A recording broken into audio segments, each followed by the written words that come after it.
Here at Helmuth Ford, we are a small-town dealership with no hassle and no pressure. Hi, this is Stacy from Shuttler Insurance Services. Come see me on the east side of the square in Sigourney for all your insurance needs. The Keokuk County Expo in Sigourney presents the 2025 Spring Nationals this Friday and Saturday at the Keokuk County Expo in Sigourney. Admission is free for anyone to come and watch. The Expo Kitchen is open all day, both days for breakfast, lunch, and dinner. Start time is at 8 a.m. both days. As always, coolers are welcome at the Keokuk County Expo. Tractors are coming in from all over the country for this pull. The tractor pull is all indoors at the livestock barn. The show will go on, rain or shine. Once again, the Keokuk County Expo in Sigourney presents the 2025 Spring Nationals this Friday and Saturday at the Expo.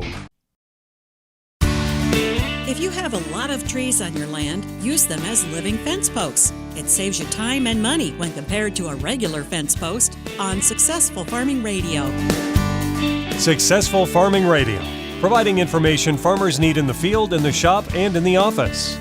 Committed to growing your business in agriculture. Successful Farming presents the 15 Minutes with a Farmer podcast. In each episode, a successful farming editor has a quick conversation with a farmer, chock full of stories and advice from their area of agriculture. They're interesting, educational, and perfect for your busy schedule. Search for 15 Minutes with a Farmer wherever you download your podcasts.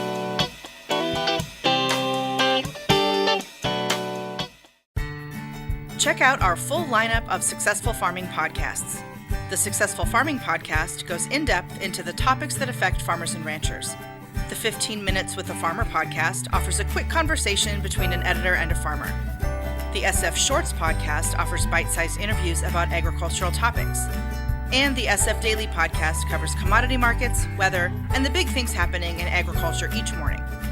Search for Successful Farming wherever you download your podcasts.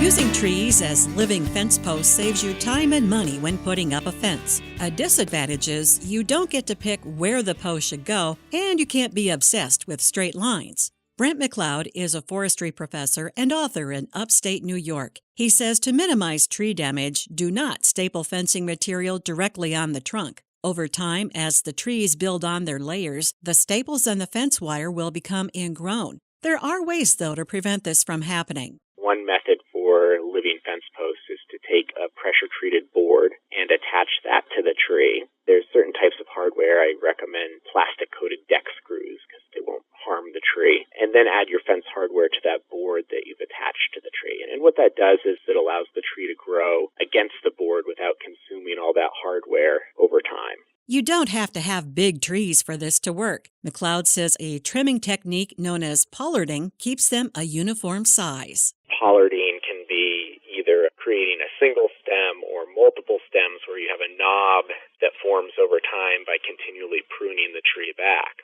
So you're essentially keeping the tree in a juvenile stage, even though the tree itself is a whole organism, root system and all, it can be much, much older. There's examples of pollarded fence posts that are 6 feet tall, but the trees themselves are 100 years old. If your living fence posts aren't pollarded to be short and stout, you do run the risk of the fence being damaged by falling branches. I'm Jody Henke. Find more tips for using your trees as fence posts at agriculture.com.